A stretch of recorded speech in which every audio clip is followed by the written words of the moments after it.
Hello guys, welcome to code with NS. तर आपण नवीन series launch केलेली आहे SQL.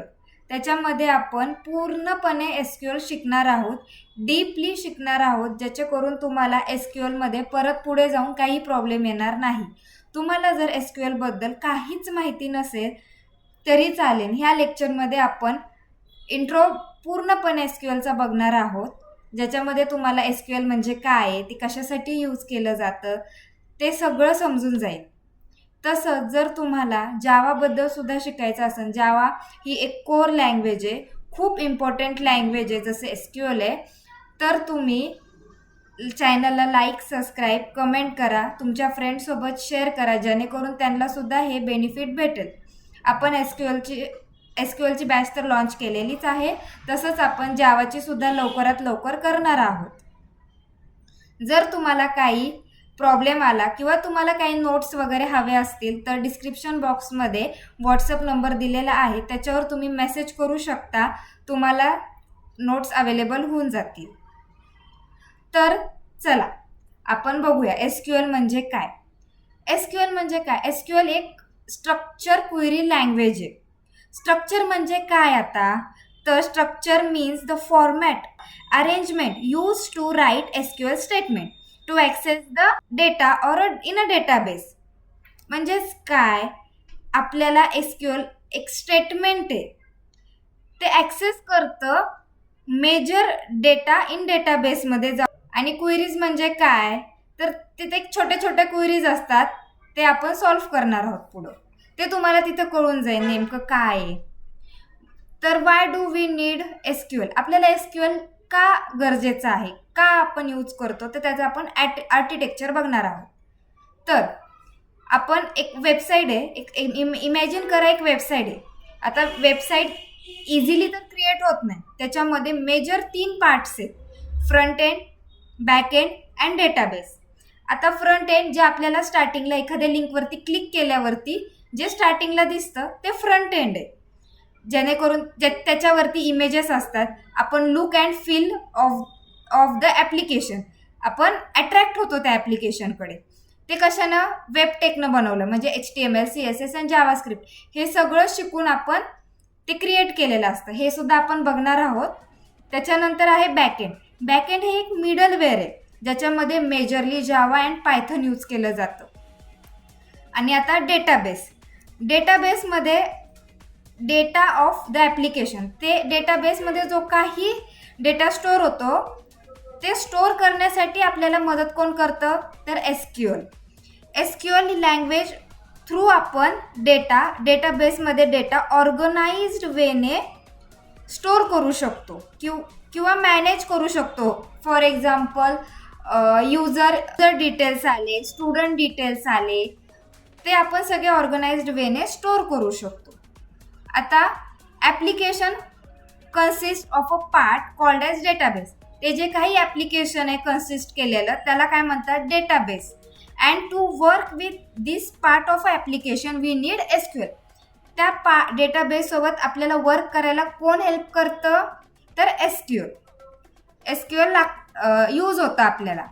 आता SQL म्हणजे काय, नेमकं SQL काय आहे, तर SQL एक language predefined set of rules and regulation which we need to follow in order to establish communication between 2 different entities. म्हणजे ती एक प्री डिफाईन्ड लँग्वेज आहे, ज्याच्यामध्ये rules and regulation already set केलेले, जे आपल्याला फॉलो करावे लागतात in order to establish communication between 2 different entities, communicate करण्यासाठी. तर एंटिटी म्हणजे काय? Any real life object can be consider as an entity. म्हणजे एखादं रिअल म्हणजे ह्युमन घ्या, आपण ज्या व्यक्तीशी बोलू शकतो आणि ती व्यक्ती आपल्याला रिप्लाय देऊ शकतो, त्याला म्हणतात एंटिटी. तर आता बेसिकली हे सगळं झालं की काय आहे एंटिटीज, काय SQL काय आहे, SQL का यूज केलं जातं. आता लँग्वेज म्हणजे नेमकं काय, तर एक वर्बल लँग्वेजचे 2 टाईप आहेत, एक वर्बल लँग्वेज आणि प्रोग्रॅमिंग लँग्वेज. वर्बल लँग्वेज म्हणजे काय, जे आपण जनरली बोलतो, हिंदी, मराठी, मोर अजून काही कन्नड वगैरे त्या लँग्वेज झाल्या. आणि प्रोग्रॅमिंग लँग्वेजमध्ये 2 टाईप येतात, एक general programming, general purpose and domain specific. General purpose म्हणजे जनरली आपण ज्या लँग्वेज यूज करतो, जावा, पायथन, C++, आणि डोमेन स्पेसिफिक म्हणजे ती स्पेसिफिक लँग्वेज असते, तिथं ते यूजच करावं लागतं, म्हणजे डेटाबेसमध्ये SQL. आता it is classified into 2 type. आपले जे काही लँग्वेज आहे ते क्लासिफाईड आहे 2 टाईपमध्ये, एक आहे व्हर्बल आणि एक आहे प्रोग्रॅमिंग. आता मी तुम्हाला सांगितलं एंटिटी म्हणजे काय, तेच की आपण जे काही रिअल ऑब्जेक्ट आहे ज्याच्यासोबत आपण बोलू शकतो त्यालाच म्हणतात एंटिटी. आता व्हर्बल लँग्वेज म्हणजे काय, the type of a language which we can read, write and spoke is called as verbal language. म्हणजेच काय, जे आपण बोलू शकतो, लिहू शकतो, वाचू शकतो त्याला म्हणतात verbal language. It is mostly use to communicate with human. Basically आपण जे माणसांसोबत लँग्वेज बोलतो त्यालाच म्हणतात व्हर्बल लँग्वेज. इथं दिलेलंच आहे, for example English, Hindi, Marathi etcetera. But programming language म्हणजे काय, the type of a language which can read and write but can not speak. जी आपण लिहू शकतो आणि वाचू शकतो त्याला म्हणतात प्रोग्रॅमिंग लँग्वेज. जी आपल्याला बोलता येत नाही, फॉर एक्झाम्पल C++मध्ये आपल्याला बोलता येत नाही, जावामध्ये आपण बोलू शकत नाही, पण ते आपण वाचू शकतो, ते आपण लिहू शकतो. आणि it is mostly use to communicate with machines. तेच सांगितलेलं, मशीनसोबत यूज होतं कम्युनिकेट करण्यासाठी. आता थोडे इथं स्पेलिंग मिस्टेक आहे, ॲडजस्ट करा. It is classify into 2 types. आता प्रोग्रॅमिंग लँग्वेज पण क्लासिफाय केलेली आहे 2 टाईपमध्ये. एक आहे purpose programming language. It can be use to build or develop a major part of the application.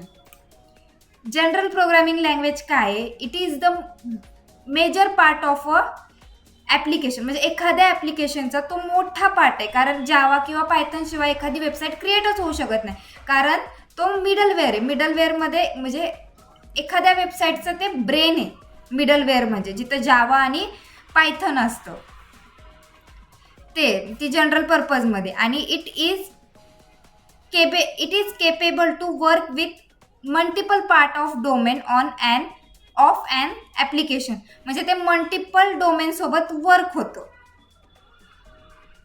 कुठली लँग्वेज आहे, जावा अँड पायथन.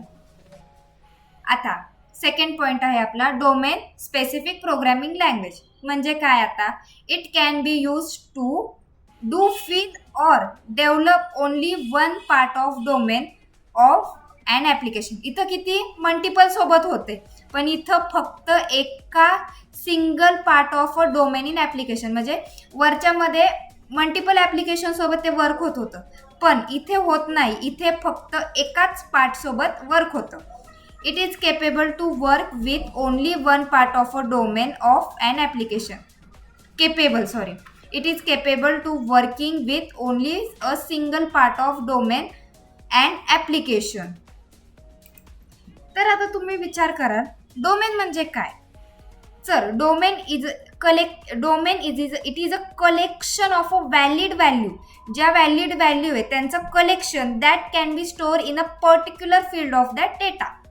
पर्टिक्युलर ते त्या टेबलमध्ये फिल होतो तो डेटा, त्याला डोमेन म्हणतात. म्हणजे आपली SQL काय आहे, स्ट्रक्चरल क्वेरी लँग्वेज, म्हणजे ते स्ट्रक्चर आहे.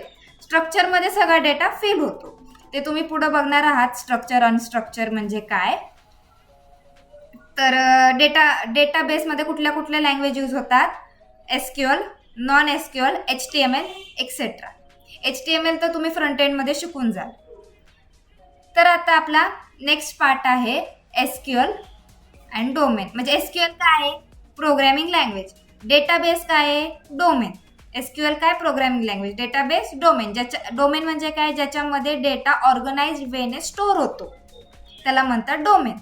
आता note, SQL is a domain specific programming language. SQL काय, डोमेन स्पेसिफिक प्रोग्रॅमिंग लँग्वेज. काय म्हणजेच काय, तर SQL हे डेटा एका स्पेसिफिक वेने, एक ऑर्गनाइज्ड वेने स्टोअर करतं.